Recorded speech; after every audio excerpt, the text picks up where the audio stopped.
Ben ritrovati al meteo. Domenica con il bel tempo sul Triveneto, ma anche con qualche temporale. Vediamo dove.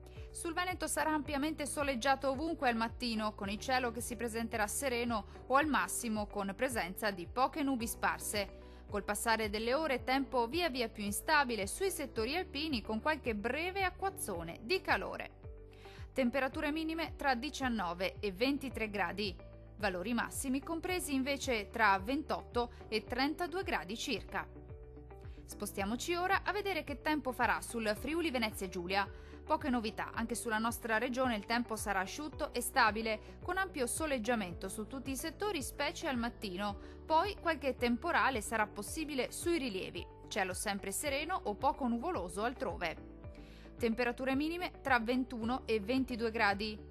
Valori massimi oscillanti invece tra 30 e 33 gradi circa. Infine la situazione meteorologica del Trentino Alto Adige. Al mattino sarà instabile con qualche piovasco solamente sui settori alpini di confine, più asciutto e soleggiato invece altrove. Col passare delle ore peggiorerà ovunque con temporali in estensione un po' tutta la nostra regione. Temperature minime intorno ai 19 gradi, valori massimi compresi invece tra 29 e 32 gradi circa. Dal meteo di Antena 3 è tutto, arrivederci!